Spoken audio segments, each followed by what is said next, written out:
Hello, I'm Liz. Welcome to Flying Bobbins.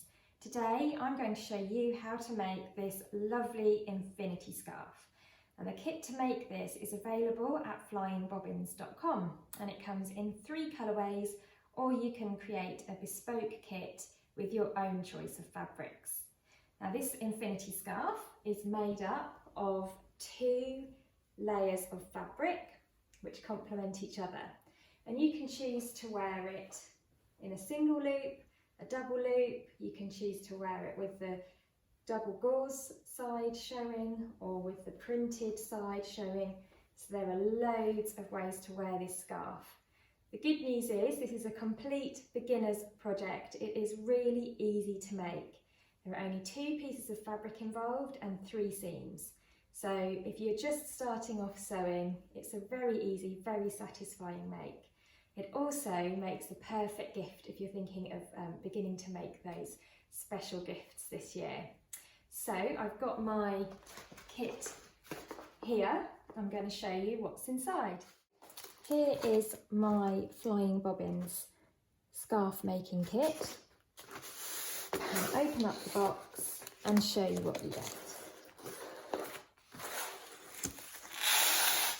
You get everything that you need in this box to make your infinity scarf, and like I say, it comes in 3 different colours. This is the peacock colourway here. I've got my thread, I've got my printed fabric, and I've got my double gauze.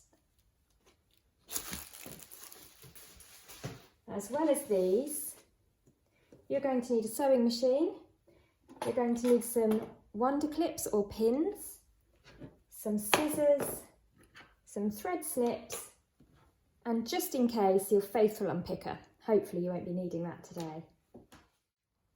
The fabric for these has been cut across the entire width of the roll of fabric.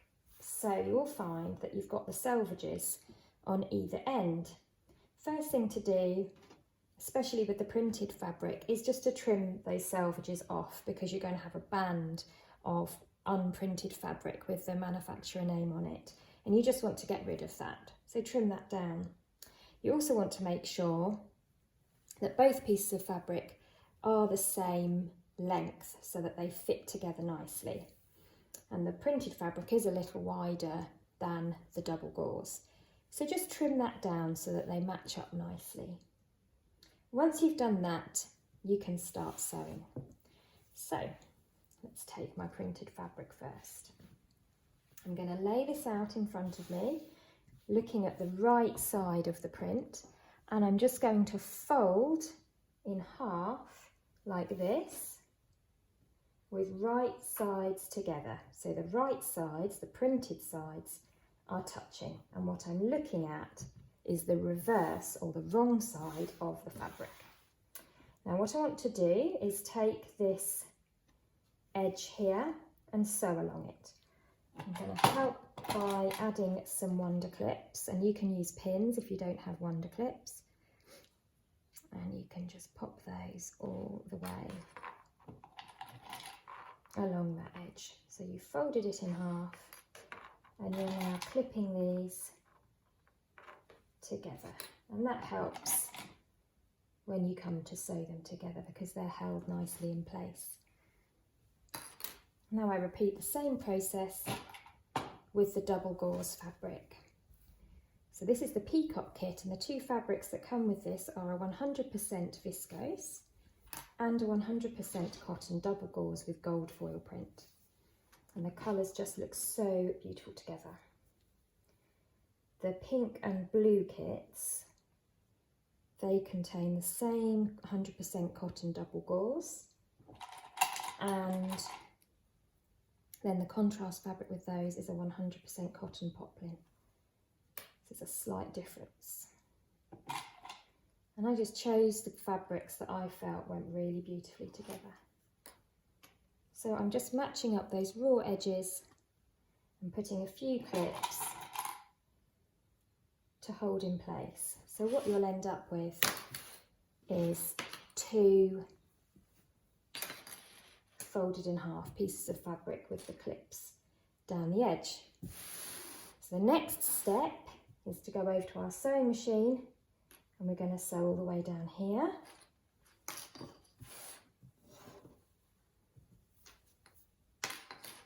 And then we're going to sew all the way down here. So we'll end up with 2 tubes of fabric.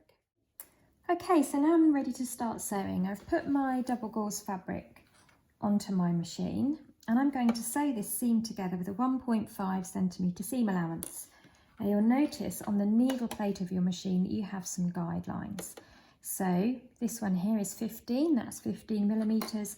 I'm just going to match my raw edge of my fabric up with that number 15 line as I sew. Now my tip for sewing, if you're a bit new to this, is don't keep your eye on the needle, because by the time it gets there it's too late.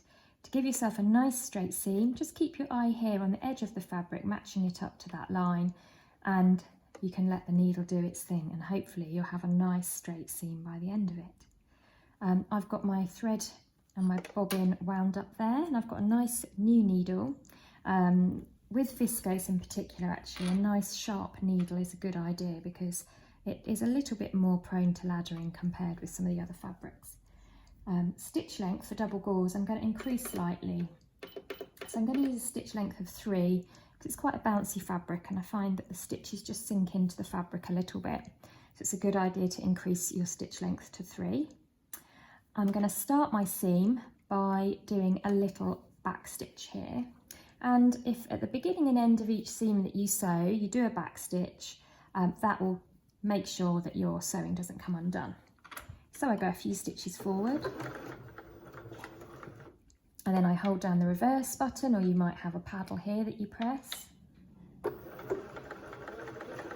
I go back over those stitches, and then removing my clips or pins as I go, and matching up those raw edges, I'm just going to sew down that seam there.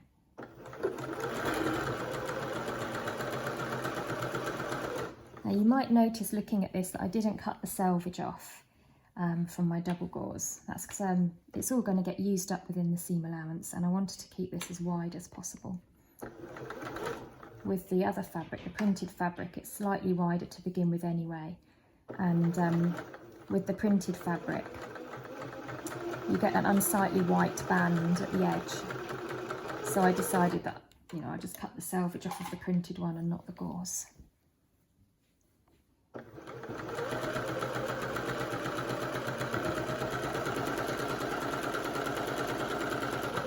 It's an absolutely beautiful autumn day today, and I think this is just a great project for wearing when it's kind of that funny weather that's cold in the morning and warm in the afternoon, and you just need that little extra layer to pop on. And then as you get into the winter season, you can layer it up with over your coat. I'm just doing a back stitch at the end as well. There we go. Trim off those threads, and that's that seam sewn. All I do now is repeat exactly the same. I'll reach over and get my viscose, and I'm going to do exactly the same again, matching the raw edge up with the number 15 line. Whatever you do on one, you need to do on the other, because at the end they all want to fit together. So if you're a bit more of a confident sewer and you want to just use a 1 centimetre seam allowance, then that's fine, but just make sure that whatever you do the same on both.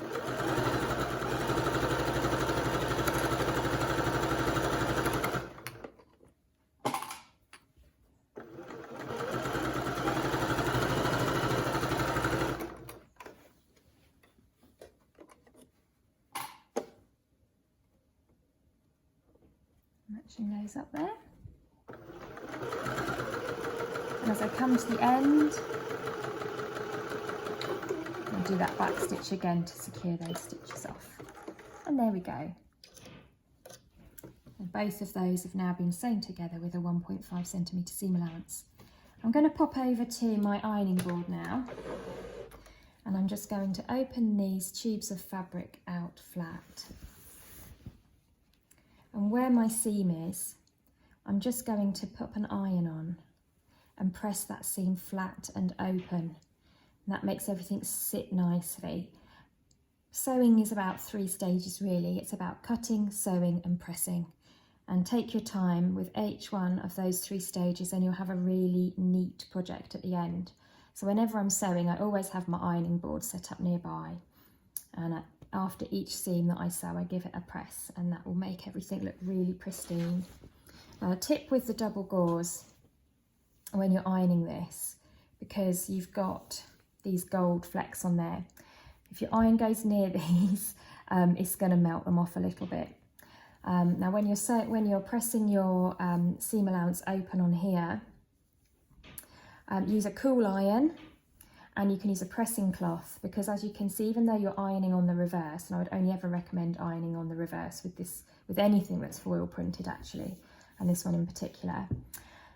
So I'd always recommend cool iron on reverse. When you're ironing the seam allowance open and flat, your iron's going to pick up, if it's a bit too hot, it's going to pick up on some of the gold foil.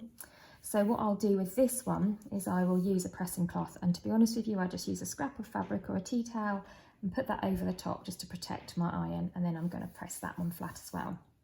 So I'm going to go and press those 2 seams, and once I've done that, I shall come back and show you the next stage.